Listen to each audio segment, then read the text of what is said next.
সাঁকো থেকে স্বাধীনতা। গুপি বাঘার কথা একটু আসি শুরুতে। গুপি বাঘাকে 3টে বর দিয়েছিলেন ভূতের রাজা। তার মধ্যে দ্বিতীয় বর যেখানে খুশি যাওয়ার বর। ভূতের রাজার সেই বরের খোঁজে রয়েছেন এই মানুষগুলো, কারণ তাদের তো যেখানে খুশি যাওয়ার পথে বাধা জরা জীর্ণ নরবরে সাঁকো। অভিযোগ, সরকার আসে সরকার যায়, কিন্তু সাঁকো থেকে স্বাধীনতা মেলে না। যেখানে খুশি যাইতে পারি 2 নম্বর 2 নম্বর।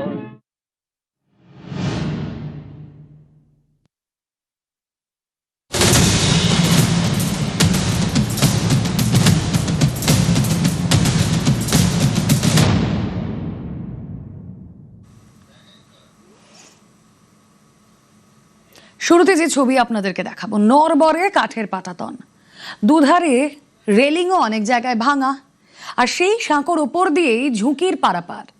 উত্তর ও দক্ষিণ 24 পরগনার সীমানা ঘেঁষে হারোয়ার কামার গাথির ওপর দাঁড়িয়ে থাকা এই সাঁকো। এই সাঁকো দিয়ে যখন কোনো বাইক পার হয়, এই যে দেখছেন, তখন এই সাঁকো দুলতে থাকে, যেন ঝুলে থাকা একটা আস্ত মরণ ফাঁদ। একটু অসাবধানতা মানেই সোজা খালের জলে। দেখতে পাচ্ছেন যে টোটো যাচ্ছে বা ভ্যান যাচ্ছে, 2 চাকা যাচ্ছে, সেখানেও এই সাঁকো কিন্তু দুলছে। পাশে যে রেলিং রয়েছে দেখুন, কয়েক জায়গায় সেই রেলিংও ভাঙা। প্রাণ হাতে নিয়ে ঝুঁকির পারাপার, একটু এদিক ওদিক হলেই সোজা খালে।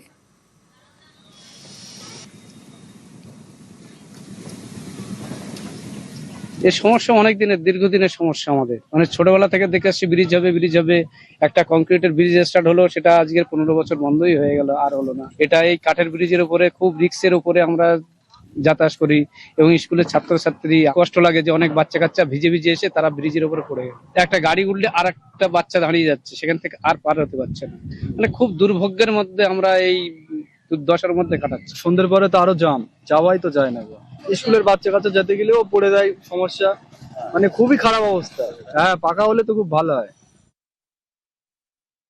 ভাঙড় খালের উপরে কাঠের সেতু, সেই কাঠের সেতু কিন্তু দীর্ঘদিন ধরেই ভগ্নদশা। একের পর এক জায়গায় কিন্তু বড় বড় যে পাটাতন দেওয়া রয়েছে, ছোট বড় গাড়ির কিন্তু চাকা সেখানে ঢুকে পড়তে পারে। রাতের অন্ধকারে কিন্তু বলা যেতে পারে পুরোপুরি রাস্তা বন্ধ হয়ে যায়, তার কারণ একদিকে রাস্তায় অন্ধকার, তারপরে এই ভাঙাচোরা কাঠের সেতু। ফলে সমস্যায় পড়ে সাধারণ মানুষ।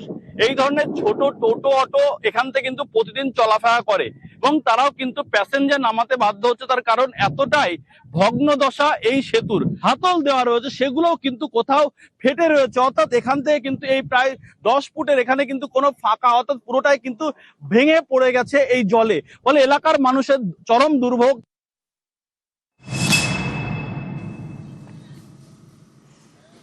এবার চলুন হুগলির জিরাটের ছবি দেখাই। বেহুলা খাল আর তার উপর নরবরের সাঁকো যেন স্রেফ একটা পারাপারের পথ নয়, স্থানীয়দের কাছে এক নিত্যদিনের সার্কাস। হুগলির জিরাট আর একতারপুর পঞ্চায়েতের মাঝে দাঁড়িয়ে থাকা এই সাঁকো পেরোনো মানেই সোজা মৃত্যুর সঙ্গে পাঞ্জা লড়া। দেখুন একবার, এটা যাওয়া যায় রাস্তা দিয়ে? তাপ্পি মারা পাটাতন, ভেঙে পড়া রেলিংকে ভরসা করেই বসন্তপুর আর দাঁড়পাড়ার মানুষকে প্রতিদিন নিজেদের ভাগ্য পরীক্ষা করতে হয়।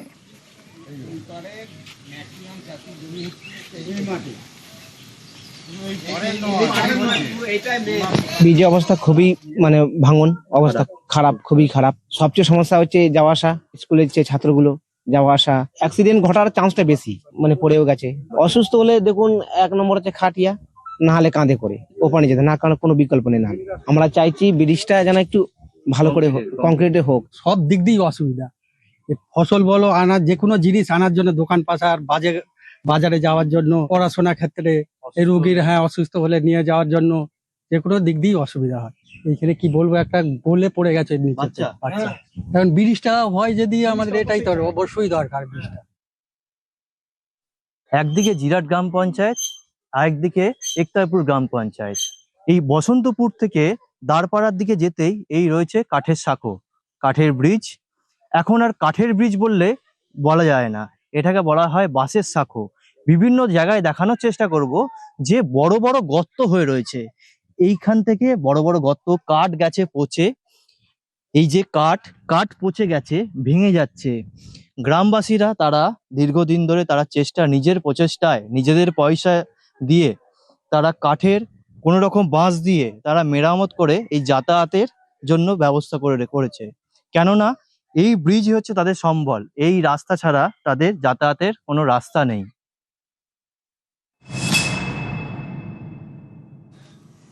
এবার স্বরূপনগরের ছবিটা দেখুন। সারাপুল গ্রাম পঞ্চায়েতের কাঁটা বাগান, সেখানে ইছামতি নদীর ওপর একটা বাঁশের সাঁকো। প্রতিদিন লক্ষ মানুষের যাতায়াত। সামান্য কচুরিপানার চাপেই জলে ভেসে গেল এই সাঁকো। সমস্যায় পড়লেন দুপারের লক্ষাধিক মানুষ। প্রায় 30 কিলোমিটার ঘুরে যেতে হবে ছাত্রছাত্রীদের, অসুস্থ রোগী থেকে স্থানীয় বাসিন্দাদের।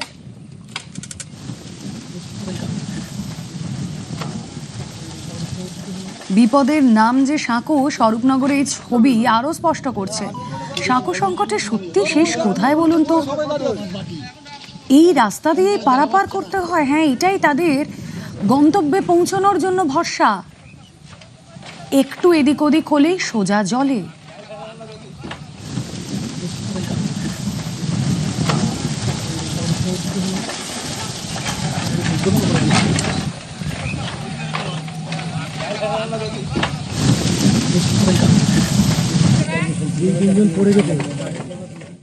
এই রাস্তাটা দিয়ে স্কুল, কলেজ সবটাই এই সাঁকোর মধ্যে নির্ভর করে মানুষ। আমরা যখন হাকিমপুর টু ময়নাতপুর 30 কিলোমিটার রাস্তা শর্ট হয় না, রাস্তা দিয়ে যেতে। একজন কৃষককে সবজি হাটে নিয়ে যেতে গেলে কোথায় রামচন্দ্রপুর তেতুলা ব্রিজ পারে যেতে হয়। কংক্রিটের ব্রিজ হয়, তাহলে এই এলাকার চাষিদের একটা খুব উপকৃত হয়। ওপারে একটা স্বরূপনগরে আমাদের হসপিটাল আছে, হসপিটালে যেতে গেলে এই সাঁকোর উপর দিয়ে আমাদেরকে যেতে হয়। বাজার ঘাটটা সব ওইদিকেই আমাদের যেতে হয়। হ্যাঁ, সেই সাঁকোটাই ভেঙে গিয়েছে, আশ্বাসেই সবকিছু, কাজ কিছুই হয়নি। সাঁকোটা কংক্রিটের হলে আমরা ভীষণ উপকৃত হব। কাঠের সাঁকোটা ভেঙে পড়ে, শ্যাওলায় আটকিয়ে বেশ কিছু মানুষ তারা বুঝতে না পেরে এর ওপর দিয়ে যাতায়াত করতে গিয়ে তারাও জলে পড়ে যায়। আমরা সবাই সিদ্ধান্ত নিলাম যে এই ব্রিজের পার্টগুলো খোলা হোক, বাঁশের যে পার্টগুলো। 15 বছরের এমএলএ, সে কিন্তু কিছু করেনি কোনোদিন। উনি শুধু দেখিয়েছেন আর শিলান্যাস করেছেন, কাজের কাজ কিছু করেননি।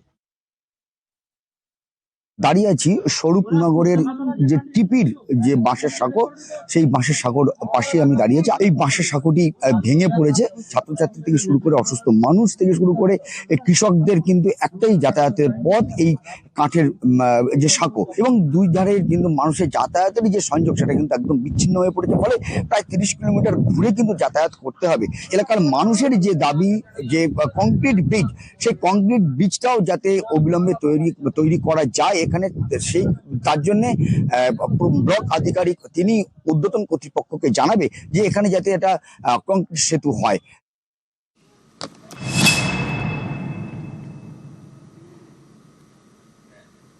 এবার আপনাদেরকে দেখাবো ধূপগুড়ির ছবি। এই ধূপগুড়িতেও বহু জায়গায় একই ছবি। টুকলিমারিতে নদী পারাপারে এখনো সেই বাঁশের সাঁকোই ভরসা। যদিও এটাকে সাঁকো বললেও বোধহয় কম বলা হয়। এর উপর দিয়ে প্রাণ হাতে ঝুঁকির পারাপার চলছে। সাঁকো ঠিক নয়, 2-3টে বাঁশ এক জায়গায় করে পায়ের পাতা ফেলার জায়গা করে দেওয়া হয়েছে।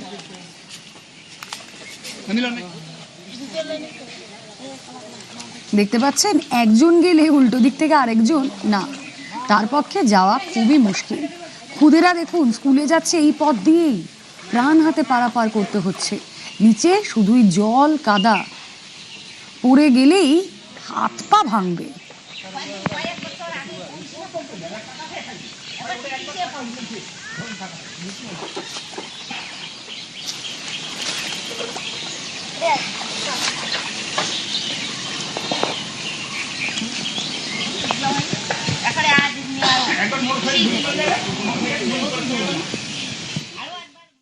ব্রিজ নাই, বাস দিয়ে চালাবো, মানে চলাফেরা করে। হ্যাঁ হ্যাঁ, কিছুদিন আগে ব্রিজ ছিল, ব্রিজ থেকেও মানে পড়ে যায়, আমিও পড়েছিলাম। জল বেশি হলে কাউ ঘুরে যায়, এদিকে তো যাওয়া হয় না। এখানে একটা পুল হোক, যেতে সুবিধা হবে। ব্রিজ নেই এখানে, আসে নাপে আবার চলে যায়, কাজ হয় না এখানে। 2-3 কিলোমিটার রাস্তা ঘুরে যেতে হয়, সমস্যা হয় তো। আমরা এখানে ব্রিজ চাই একটা। দেখে মনে হতে পারে যে বাঁশ দুটি বাঁধা রয়েছে। আমি এই পথ দিয়েই এগিয়ে যাব। এই পথ দিয়েই প্রায় প্রত্যেকটা দিন এই গ্রামের বাসিন্দারা যাতায়াত করে জীবনের ঝুঁকি নিয়ে। আমার চলতে অসুবিধা হচ্ছে আজ প্রথম, কিন্তু এই সমস্যা দীর্ঘদিন ধরে ফেস করছেন এই এলাকার মানুষেরা। এই বাসের উপর দিয়ে যাতায়াত করতে বহু দুর্ঘটনা ঘটেছে, আহত হয়েছে গ্রামের বাসিন্দা, স্কুল পড়ুয়া থেকে শুরু করে অনেকেই। নতুন সরকার আসার পরেই তারা আশার আলো দেখছে। তারা দাবি করেছে এই এলাকায় এই নদীর উপরে যেন একটি পাকা সেতু তৈরি করে দেওয়া হয়।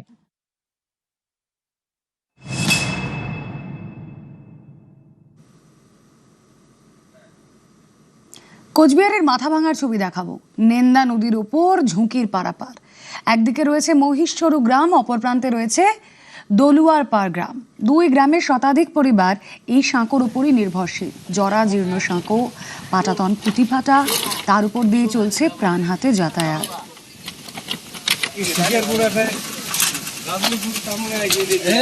পুরানা রাস্তা তোমার জানেন কাকা।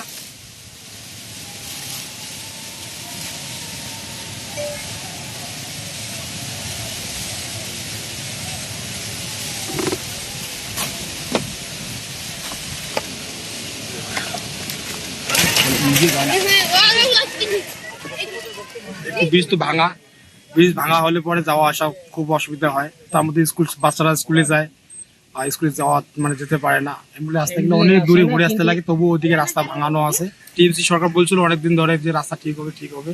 এইরকম করে গাড়ি করে পার করতে হয়, ওই পারে নিয়ে টোটো দিয়ে বাজারে নিতে হয় না। আমাদের কাগজের কোনো মূল্যই রাখে না ওরা।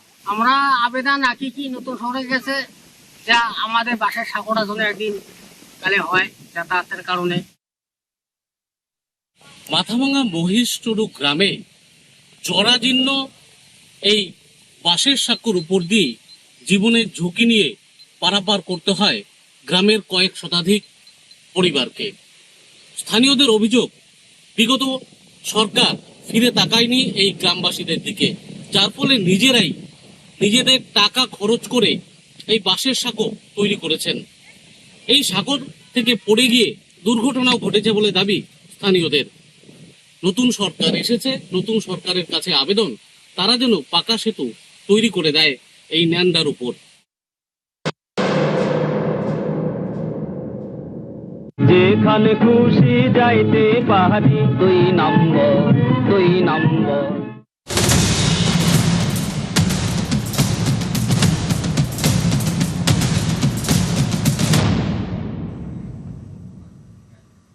এতক্ষণ আপনাদেরকে দেখালাম আমাদের রাজ্যের বিভিন্ন জেলার সেতু বন্ধন কবে হবে সেই ছবি, দীর্ঘদিনের যাতায়াতে সমস্যা। আর এবার আপনাদের দেখাবো জলকষ্টের ছবি, যেখানে পৌঁছে গিয়েছেন মুখ্যমন্ত্রী।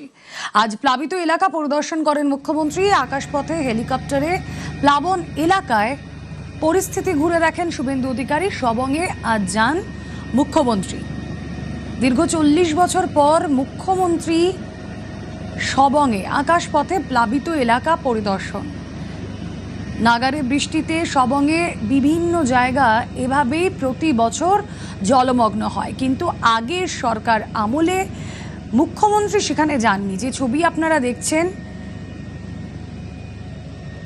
বিভিন্ন জায়গা বিস্তীর্ণ অঞ্চল এই সবংয়ের, তা জলমগ্ন এভাবেই।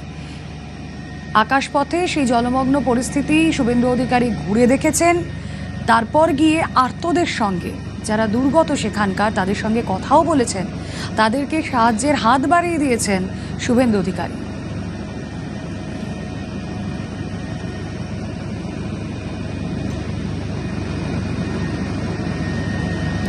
সবংয়ের দুর্গতদের পাশে দাঁড়ান মুখ্যমন্ত্রী। মৃত দুজনের পরিবারকে 9 লক্ষ টাকা করে সাহায্য দেওয়ার কথাও আজ তিনি ঘোষণা করেছেন।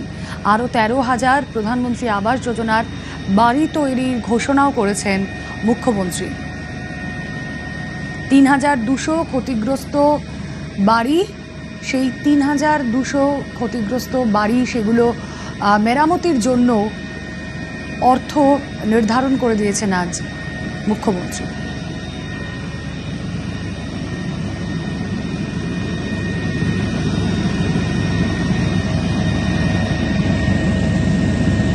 সম্পূর্ণ সবং এরমভাবেই জলমগ্ন জলকষ্টে দিন গুজরান সবংয়ের পশ্চিম মেদিনীপুরে প্লাবিত এলাকা পরিদর্শনে মুখ্যমন্ত্রী শুভেন্দু অধিকারী।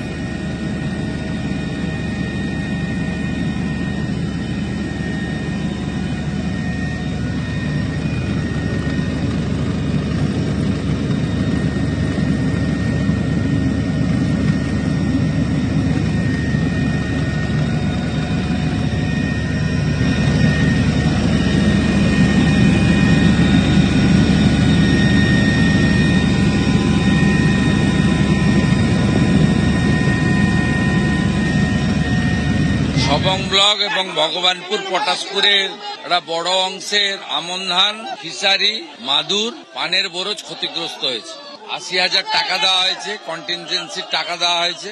প্রশাসন এবং পুলিশ সমান্তরালভাবে রিলিফের কাজ করছে। প্রত্যেকটা যারা রিলিফ সেন্টারে ছিল 5 দিনের রেশন দিয়ে বাড়িতে পাঠানো হয়েছে। এখানে বন্যার কারণে 2 জন মারা গেছে, তাদেরকে আমাদের সিআরএফ থেকে 4 লাখ এবং সিএম রিলিফ ফান্ড থেকে 5 লাখ, 9 লাখ টাকা করে দেওয়ার ব্যবস্থা হয়েছে। আজ থেকে প্রধানমন্ত্রী শস্য বীমা যোজনার ক্যাম্প করা হচ্ছে।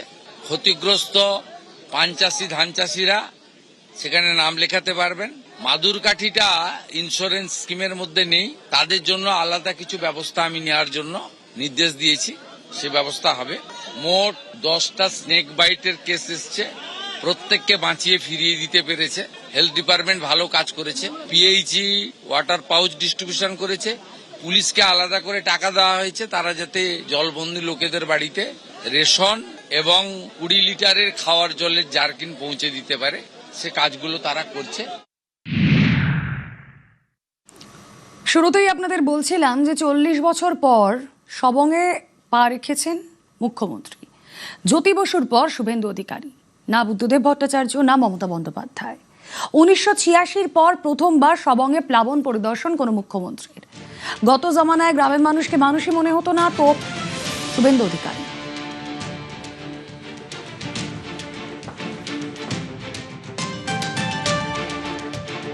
এখানে এরা বলছিল 1986 সালে জ্যোতিবাবু এসেছিলেন থার্ডে, তারপরে এই কোন মুখ্যমন্ত্রী এলেন।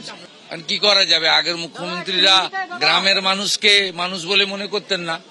আর আমার সঙ্গে তো গ্রামের মানুষের নাড়ির টান, অতএব গ্রাম আমার শেষ, গ্রাম আমার শুরু, গ্রামই আমার শেষ।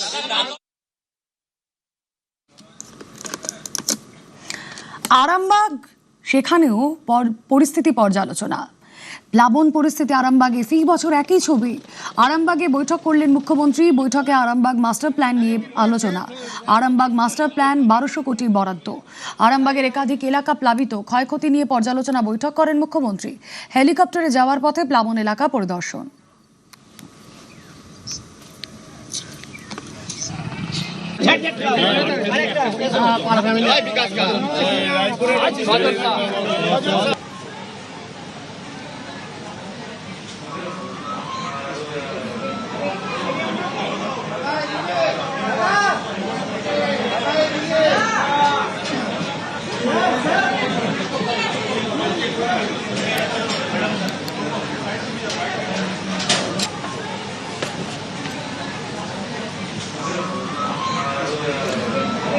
মুখ্যমন্ত্রীর বৈঠকে আরামবাগের সাংসদ মিতালি বাগো আজ উপস্থিত ছিলেন। আরামবাগে বৈঠক করেন মুখ্যমন্ত্রী।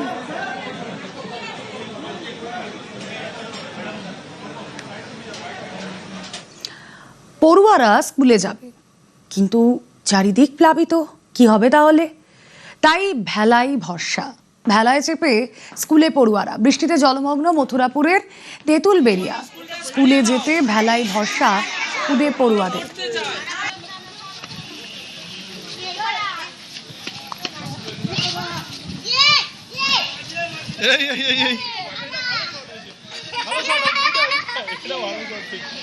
অবস্থা খারাপ, অবস্থায় আসতে হচ্ছে।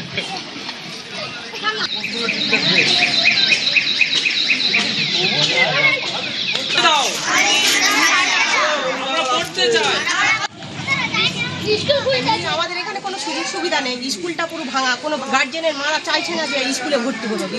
এই স্কুলের পরিস্থিতির জন্যই বাচ্চারা ভর্তি হচ্ছে না। আর এই যে জল ডিঙিয়ে আসছে, বাচ্চারা জলের উপর দিয়ে আসছে, জলের উপর দিয়ে আসে, পড়ে যাওয়ারও ভয় আছে, গার্জেনটা সেই জন্য মানে সঙ্গে সঙ্গে দিয়ে যায়, নিয়ে যায়, বা এমনি ওরা থালা নিয়ে আবার পুকুরেও ধুতে যায়। তো মাঠের জল এগুলো তো বাচ্চা বাচ্চাটা আসতে সমস্যা হচ্ছে, পড়াশোনা ঠিকঠাক করে হচ্ছে, যদিও স্যাররা থাকলেও কি হচ্ছে একটা ক্লাসের মধ্যে 3টে ক্লাস চলছে। এখন ভেলায় করে বাচ্চারা দেখছি স্কুলে যাচ্ছে, পানীয় জল নেই।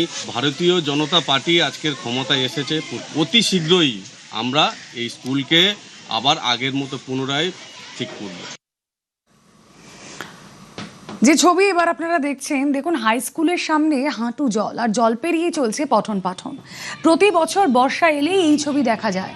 নিম্নচাপের লাগাতার বৃষ্টিতে ডায়মন্ড হারবারের মোহনপুর হাই স্কুলের সামনে হাঁটু জল, আর জল পেরিয়ে স্কুলে ঢুকছে পড়ুয়া, শিক্ষক, অভিভাবকরা। দীর্ঘদিন বেহাল নিকাশি ব্যবস্থার জেরেই জল যন্ত্রণা।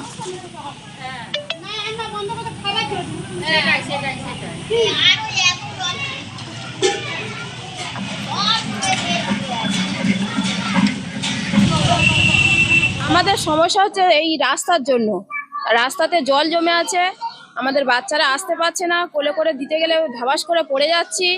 আর রাস্তাটা যেন এখানে সোজাভাবে করার জন্য আমরা অনুরোধ করছি। জল হলেই এক হাঁটু হয়ে যাচ্ছে, জল এখান থেকে সরছে না, বাচ্চাদের নিয়ে স্কুলে আসার খুব অসুবিধা হচ্ছে, বাচ্চারা আসতে চাইছে না। স্কুলে একটা যে স্কুলে পড়ায়, যেখানে পড়ায় সেখানে জল পড়ে, জল পাস হচ্ছে না এখান থেকে। আসলে সরকারি যে খালটা এখানে ড্রেনেজ সিস্টেম ভীষণ খারাপ, যার জন্য এই অবস্থা আমাদের। আর তাছাড়া সেই যখন জল ভর্তি হয়ে যায় প্রচুর সাপের উপর দিয়ে হয়েছিল, এখন এই যাতায়াত করার সমস্যা হচ্ছে। এখন নিচে জল, কিন্তু স্কুলের ভিতর ফাঁকা আছে, নিচে জল প্রায় 1 হাঁটুর উপরে। আমরা বিডি অফিস অঞ্চলকে জানিয়েছি, কোনো সুরাহা হয়নি। এখন চাইছি রাস্তাটা ভালো করে ক্লিয়ার হোক, বাথরুম টয়লেটগুলো ক্লিয়ার করে দেওয়া হোক। ডায়মন্ড হারবারের মোহনপুর হাই স্কুলের সামনে জলমগ্ন, আর সেই 1 হাঁটু জল পেরিয়ে স্কুলে আসতে হচ্ছে ছাত্রছাত্রী থেকে স্কুলের শিক্ষক শিক্ষিকাদের। আর এ নিয়ে বিপাকে পড়েছেন স্কুল কর্তৃপক্ষ, যেটা অভিযোগ যে দীর্ঘদিন ধরে সামান্য জল হলেই স্কুলের সামনেই এভাবেই জলমগ্ন হয়ে পড়ে। আমি দেখানোর চেষ্টা করব, প্রায় 1 হাঁটু জল এখনো পর্যন্ত জমে রয়েছে এই মোহনপুর হাই স্কুলের সামনে। এবং এই হাই স্কুল চত্বরে একটি প্রাইমারি স্কুল, 2টো অঙ্গনওয়াড়ি স্কুল এবং এই হাই স্কুল। ফলে বহু ছাত্রছাত্রীকে আসতে হচ্ছে এই 1 হাঁটু জল পেরিয়ে, এবং তাদেরকে এই সমস্যার সম্মুখীন হতে হচ্ছে নোংরা জল। এবং বেশ কয়েকদিন এই জল জমে থাকার ফলেই কিন্তু সমস্যায় পড়তে হচ্ছে স্কুলের ছাত্রছাত্রীদের। এবং একাধিকবার প্রশাসনকে জানানো হয়েছে স্কুলের সামনেই এই রাস্তা মেরামত করার জন্য, কিন্তু আজও সেই রাস্তা মেরামত করা হয়নি। তবে কবে মিটবে এই সমস্যা, সেই উত্তর কারো জানা নেই। দক্ষিণ 24 পরগনা, ডায়মন্ড হারবার থেকে আনিসুদ্দিন মোল্লা, নিউজ 18 বাংলা। আর ঘাটালের ছবি আপনাদের দেখাতেই হবে, প্রতি বছর তো এক ছবি আমরা দেখি। আবারও জলমগ্ন ঘাটাল, টানা বৃষ্টিতে ঝুমি নদীর জল বেড়েছে, আর তার ফলে দেখুন গোটা এলাকা প্লাবিত, বাড়িগুলো ডুবে গিয়েছে প্রায়। ঘাটালে জলমগ্ন বাড়ি, রাস্তা, চাষের জমি, জমা জল পেরিয়ে যান চলাচল ব্যাহত।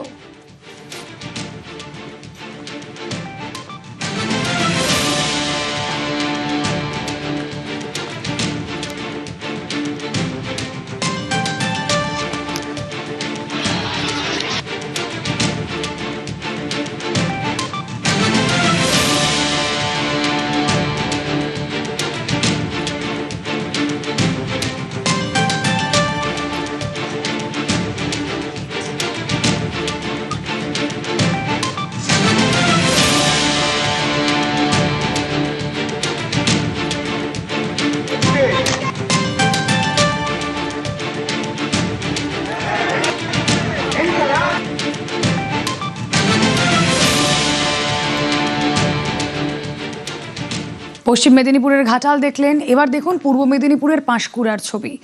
মাঝ নদীতে প্রাণে রক্ষা, নদী পারাপার হতে গিয়ে বিপত্তি, আর মাঝ নদীতে এভাবে কচুরি পানায় নৌকার দাঁড় আটকে বিপত্তি। দড়ি ধরে কোনো মতে যাত্রীদের রক্ষা। পাঁশকুড়ার ডোমঘাট, সেই ডোমঘাটে কংসাবতী নদীর এই ঘটনা।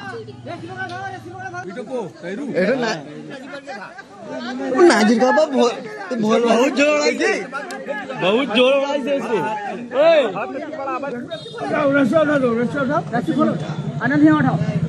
ग्रुप में बैठेंगे मेरे का झिगुरिया ग्रुप में।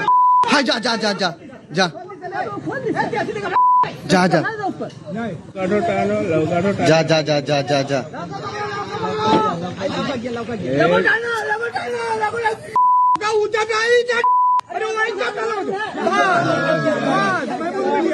যে ছবি আপনারা দেখছেন, মাঝ নদীতে কচুরিপানায় নৌকার দাঁড় আটকে বিপত্তি, আর তারপর দড়ি ধরে কোনো মতে যাত্রীদের রক্ষা। পাঁশকুড়ার ডোমঘাটের কংসাবতী নদীর এই ঘটনা।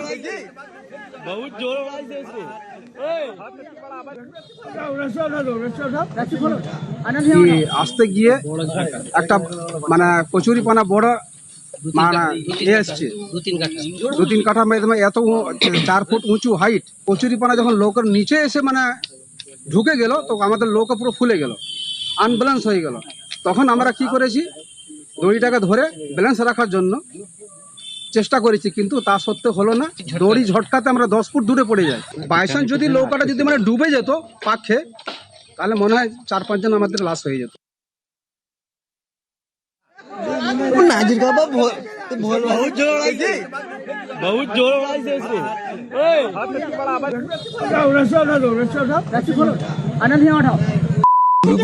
मेरे का झिगुरिया ग्रुप में हाय जा जा जा जा जा जा जा हाय देखो वाह वाह वाह वाह बोल